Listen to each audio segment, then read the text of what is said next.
Car's all loaded up. I got my Titan, and I even have, check this out, these are some string sets for a giveaway winner. I'm gonna ship those out today. This was done on my Instagram. Stay tuned. You guys want to stay subscribed so you don't miss any giveaways. I'm gonna be doing a bunch now because I have so many strings, but there it is. Restring sync. I think I'll always include restring or Tourmaline with my giveaways. We'll see, it depends. This is the Titan ball machine battery, by the way. It's detachable, which is really nice. I was able to leave my machine in the car. And I got a GoPro now. We'll see if I use that. A couple pairs of shoes, but I'm wearing my Frankworks. Let's head to the courts. If you guys want to see my crazy off-road mountain scooter, I don't think I'm going to keep this one. You know me, I'm a perfectionist. I want the best. But there it is. It'll be in my videos a little bit. This is my guest scooter. Yeah. Garage is still kind of a mess. Good morning.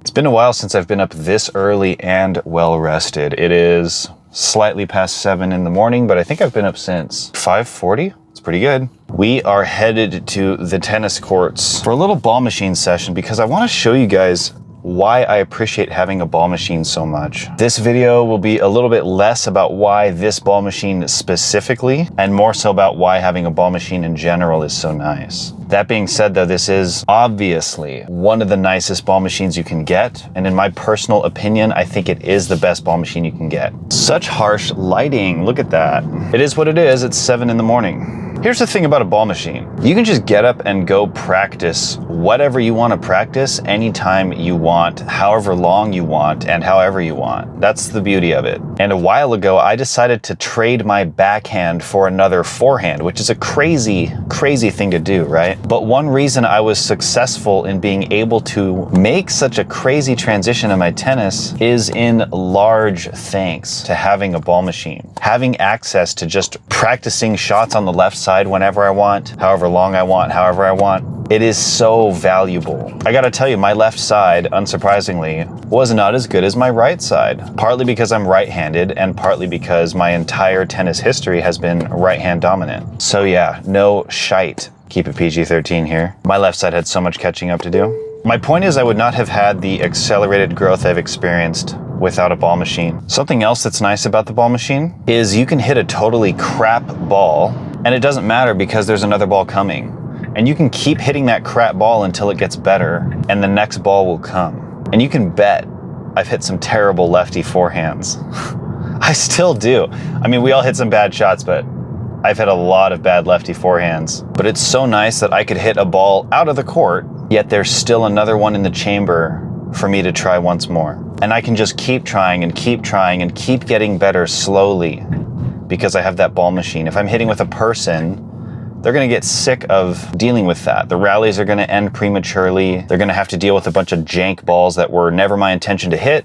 And honestly, some balls are gonna go out of the fence. So I was able to get through the massive growing pains of taking on a lefty forehand much more quickly and much more successfully because I have the ball machine. So whatever your goals are as a tennis player, having access to those kinds of reps, right? Repetition, just being able to go out and hit these shots whenever you want, however you want. Don't underestimate that.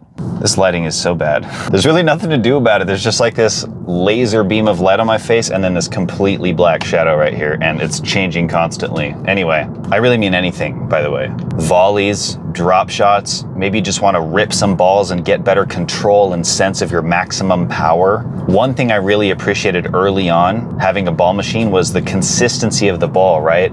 Some people criticize the ball machine for every ball being the same. It's not realistic, but hey, when you're practicing and when you're training and you want to get that one shot down, having that extremely consistent feed is so valuable. Again, it's the next best thing from being able to go back in time and try that exact shot over again. And with a good ball machine such as the Titan 1, which you can get $100 off with my coupon code, by the way, or affiliate link, it's down below. This ball machine is so capable that I call it more of a tennis simulator because it really does mix up the variations that much if you want it to. You can program one ball to be a lob and then the next one to be a drop shot, And then the next one would be like a heavy topspin ball on the forehand side, and then another one on the backhand side, a low flat ball down the middle. I mean, you can do virtually whatever you want. Sometimes people bring up that hydrogen proton machine, which is probably the second best ball machine you can buy. You cannot program that machine to do a lob in the middle of other feed styles. It just doesn't do that.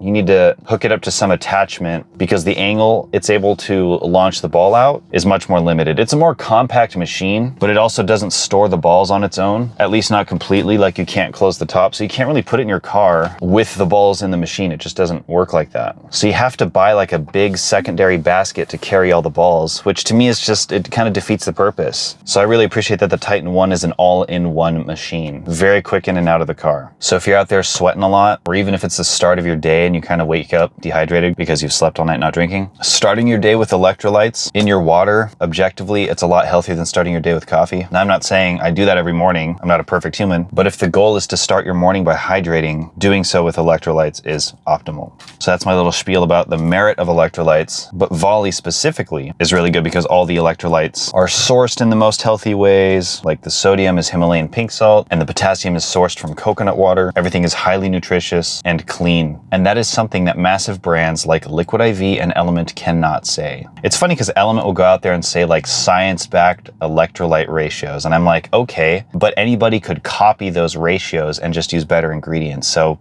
the whole like science-backed thing is kind of weak when the ingredients kind of suck, you know? They're using lower forms of these electrolytes and sodiums, which I think is why they really put science-backed at the front of their marketing. I gotta tell you, a lot of the big brands out there, they just cut corners on the quality of their product and then focus the money on advertising. Volley Wellness is not one of those brands. You can use my code to order. Your first one will be 15% off, and if you use my code again in the future, you'll get 10% off every time. So if you want one of the best electrolytes out there, Volley meets that bar. All right, let's get on to the courts. Pretty nice location, right? All right, here we are. I'll start this video off with the Saber, Functional Tennis's sweet spot training racket. One thing I want to show you though is that this racket is wildly shorter, but the reason is that with a head this small, if it wasn't, it actually wouldn't even have a sweet spot in the area it would be on a regular racket, right? Imagine if this was the same length. This racket is a Black Ace 105 by ProCanX, which is an extended length racket. However, I cut it down to normal length. So this is a standard length racket compared to the Saber. If this were a normal length racket also, look at how off that sweet spot would be. It'd be up there. Is this where you want to be making contact on your racket? I had somebody recently send me a picture of their Tolson Sweet Area racket, which is kind of similar to this. It has a slightly bigger head size and it is a full length racket. The sweet spot location just isn't realistic. So if you're ever wondering why the Saber is shorter, that's why, because it's a well thought out design. This is Titan's remote. Just gonna hold it down to start the drill I have queued up. Let's move the camera here, shall we? Well, that's nice. We're in the shade now. Shade is prime real estate in Vegas. All right, let's start that over. We're still rolling, right? We're still rolling. Good. Now, I'm obviously not recommending that you hold two rackets. Whoa. I'm just doing it for fun. Whoa. That was a short ball. Haha. I might turn the power up a little bit, but I'll do that later. That's fine. This is kind of what I'm saying. Like, hitting a ball from right here is a really great area to train because you do approach the net sometimes. Sometimes you end up here. This is like an approaching position. You might run from the baseline, come out here, and then keep running to the net to close out the point or whatever. Wow, volleying. Tough with this racket. Let's get these out of the way, set up a different angle. I just woke up, guys. Go easy on me. It's a 37-inch racket head. This racket is very unforgiving with bad contact, which is actually a really great way to force yourself to be really intentional with not only the racket head positioning, but your body's. Really got to watch that ball. You start paying attention to the micro details of your spacing. It will also force you to track the ball better. I said watch the ball, but also track it. Not just with your eyes, but with your body, because, wow, you're gonna have to be more precise or else that will happen. Do some little half volleys here on the left side. Ooh, tough. Yeah, see, I'm sure I wouldn't have shanked these with my regular length racket, regular head size, I should say. But just doing so on here forces me to be, I thought I was gonna hit the ball. Forces me to be that much better, you know? And this is the kind of training I can do because I'm not out here ruining anybody's day. All right, let's pick these up. This is pretty cool. It is a telescoping, means you can extend it. Would you even call this a ball hopper? This is also from Titan, same company that makes the ball machine, but also these pressureless balls. These pressureless balls are so good, by the way. Even if you don't get the Titan ball machine, highly recommend that you get these balls. And I think my affiliate link will still help you out with something. I don't know, try it and see what happens. Legitimately the best pressureless ball probably ever made. I think I like it better than the Wilson Trinities. Look at this, boom, boom, boom, boom, boom.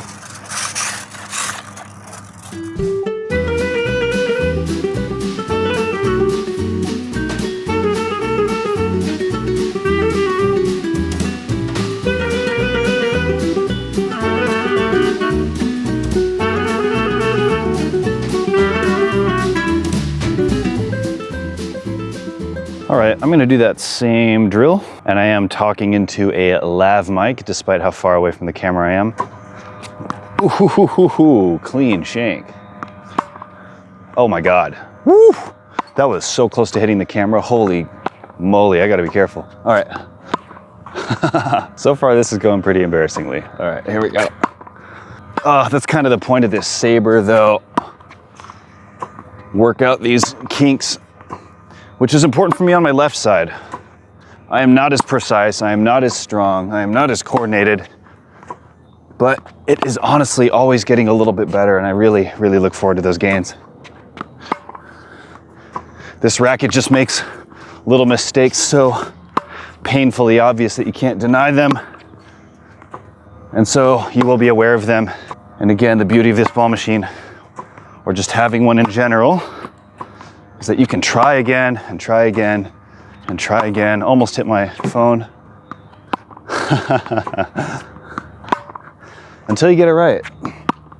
And you can see, as I've been doing this for a minute and talking and trying not to hit my phone, it's been getting better.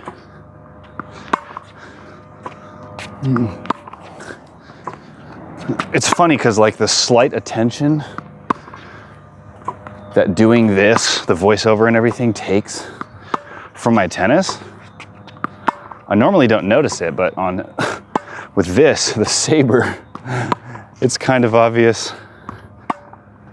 I have an affiliate link for this racket, by the way. Wow, nice shank. Doesn't get you a discount, but it helps me. So if you're gonna get a Saber, use my link if you wanna help me out. Okay, how about we grab the other racket now? Okay, I gotta get like 3 in a row. There we go, 1. That's a shank, but I'll take it. 2, 3, because it was cleaning over. All right, we're done. One-handed backhands, still got him. Boom. Like I said, this machine is a lot more capable than what I'm using it for right now. I don't really feel like doing anything crazy, but you can definitely get crazy with this machine. We're gonna keep it simple, but I will turn the power up just a little bit. Black Ace 105. I have 0 in the mains and ENSO in the crosses. That is restring and Tourline respectively. We got some weight on here. It's a 330 swing weight, maybe 350 grams. Static weight. You know what, I'll put a few more balls in the machine before we start.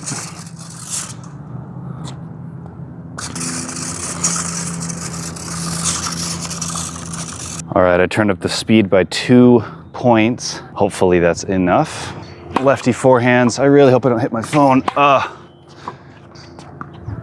I'm trying to focus on power here, and I'll adjust accuracy later. There we go. Just took a few balls. I'm not turning enough. There we go, that's better. So you see how many errors I'm making? But training the left side, which is so far behind my right side, part of staying positive is just acknowledging, despite how terrible the shot was I have to acknowledge what I did right, or else I'm not going to build on the aspects of what's happening that's good. You have to be able to discern what's actually good and what could be better. So for me, I know that turning earlier in the take back is really important for everything else going right. And then transferring my weight forward also. And then if I do that, a lot of the things that should happen more naturally. But those are the really big things. If I don't have that right, I'm kind of working against the entire chain of events that happen afterwards. One really good thing to train is like the slice, just to get that forearm control, which has gotten a lot better. Funny enough, like a basic forehand was so much easier for me in the beginning than a basic slice. And you might not think so, but just isolating the movement to your forearm more, so hard on the non-dominant side. So my slices are okay. They're functional, you know what I mean? I may not win points with them. It's a little bit luck-based. Right now, these are actually looking pretty good. Really, a good slice should be either deep or short and not too high. And I guess well placed, but on the non-dominant side, when you're weak, it's kind of hard to control the angle of the racket face. Sometimes it's like a strength thing, but it's more of a coordination thing. These so far, honestly not bad. Let's try a few drop shots. Oh, that was actually really good. Really good drop shot. Also pretty solid. One reason I switched to this racket is because the power was a lot more kind of in control and predictable. I'm gonna go back to forehands now. Then my Dunlops, which I was previously using, which before that I was using the Pure Aero 98. And this racket actually gets really good spin. And one of the coolest things about having a lefty forehand compared to a backhand is how much more spin you get. Anyway, I'm gonna pick up some balls and probably get out of here. It's pretty hot, and I'll catch up with you in the car. And we're in the car, but it's a new day. So then what is the point of this video? Well, I really just want to get across that there is tremendous value to having a ball machine. Now, if you want the nicest ball machine, I really can't point you in any other direction except for the Titan 1 that I'm using. But really, the overall message here is if you can get a ball machine, consider it. Because not only can you hit the ball however you want, wherever you want, and there's always another one coming, it's also the freedom of just being able to go to wherever court you feel like going to. At whatever time of day works best for you. You don't have to schedule with another person. And there's two ways you can look at this in terms of coaching. One, it can save you a lot of money instead of having to pay a coach like, I don't know, 50 bucks an hour or more, or maybe joining some group lesson where the attention is kind of divided. You can pay a one-time price for a ball machine and it'll pay for itself as quickly as you decide to go out there and hit with that instead of a coach. Or you can get a ball machine to complement your coaching. You can get tips from the coach, work on stuff during your lesson, and then apply that on your own time with a ball machine. Consistency and repetition is so important to getting better at anything, but I'd say that's especially true for tennis. And when you have a ball machine, it's just easier to get those reps in. So again, regardless of what ball machine you get, I just really think you should have one if you can. And even if you don't get this Titan ball machine, I really can't recommend enough to get these Titan pressureless balls. When I first got a ball machine, one of the ways I sort of massaged my budget to get one was by convincing myself that it would give my old balls a second life. And that's kind of true, right? But the balls keep aging. I'll hit with a can maybe once or twice, but it just keeps getting worse. And you'll have to purge those balls eventually anyway, if you want your ball machine sessions to be of any meaning. And as you keep feeding newer balls into it, you're just gonna have a mix of some balls that are really old and some that are pretty new. So I really think the best thing to do is actually just go ahead and buy some really high quality pressureless balls. And if you have any doubts about, oh, it's a pressureless ball, it's not gonna feel like the real thing, I wouldn't tell you it feels like the real thing unless it really did. I'm very picky about this, you know this. Honestly, these balls are convincing enough that you could probably switch them out with a lot of pressurized balls, and many people would not know the difference, even good attention to detail people. So can't recommend them enough. And if you do wanna get the Titan 1, be sure to use my link below. It'll get you $100 off. And if you want to save time picking up the balls, consider getting one of those hoppers. It actually makes picking up the balls kind of fun. but you also get it done much more quickly, allowing you to get more reps and rounds in for however long you're out there. Before we end this video, let me tell you real quick how crazy this ball machine is. I will cut to some footage of the software just to give you a super quick rundown of some of the machine's potential, but I also have a bit more content in short form, and you can also watch a video I did a while ago comparing it to the Slinger bag, which is really designed to show you the difference between getting a cheap ball machine and a really expensive one. I'm not really hating on the Slinger bag, I'm literally just showing you, and that way you can kind of better decide what works for you. All right, I gotta pick some stuff up, so I'm gonna go, but I'll see you in whatever environment I'm in next to show you the Titan software. Right after you download the app, this is what you'll see. If you long hold on any of these drills, it'll open this menu up, and you can edit the parameters: height, speed, direction, feed, and spin. Direction is where on the court it will send the ball. You can see it just shifted more so to the right side. I'm going to increase the speed here, and you will see that it goes deeper into the court. See, it was on the service box there, but now it's about halfway between the service box and the actual baseline. And you have two diagrams there. The top part is the court, and the bottom part is the depth of the ball as well as the trajectory. So between the two things, you get a very good virtual idea of where the ball is going. You can also customize a 6-shot drill. So you can see ball 1, ball 2, etc. You can customize each parameter. Here is another drill called fully random, just a preset name. You can even have some parameters set to random, such as height and direction, to keep you on your toes. Let's put some of these drills into practice. I have my Tolson Sweet Area Racquet, very small head size, just to practice your sweet spot contact. Let's get down to the baseline. I just started the machine, and you can hear how quickly it actually spools up for the drill to start. This is much, much faster than a Slinger bag will do. So this is very basic. We're just going to do some forehands, but it shows you how consistently and precisely the machine feeds. You can see on the app here where the ball says it will send and where it actually sends. Very good. And this is a nice way to warm up. Obviously, sometimes you just want to work on the same shot over and over again. Machines are so good for that. Now we're going to alternate between forehands and backhands. For now, it'll be the same forehand and the same backhand. I am working on a lefty forehand because I like the idea of replacing my backhand with another lefty forehand, but yeah, worst case, I think it'll make my two-handed backhand better. Anyway, let's put a few balls away and do the next drill. That one pushed me out a little further, as you see, and we're still alternating forehands and backhands here, but that one sent the ball a lot higher. This one also a lot higher. So this one is alternating the depth and intensity, but still keeping the location and the side the same. This keeps a healthy amount of variability while still being somewhat predictable. Now let's do that same exercise, except the third ball is going to be a high, deep baseline lob. Look at that, you got to catch that high, and the rest of the balls will be as they were. So you can really modify each drill to be whatever you want. Here's another drill based on the same pattern. Got that lob again, but what we changed is not that shot, not that shot, but the final shot in the drill. This one falls very close to the net, basically a drop shot or an approach shot.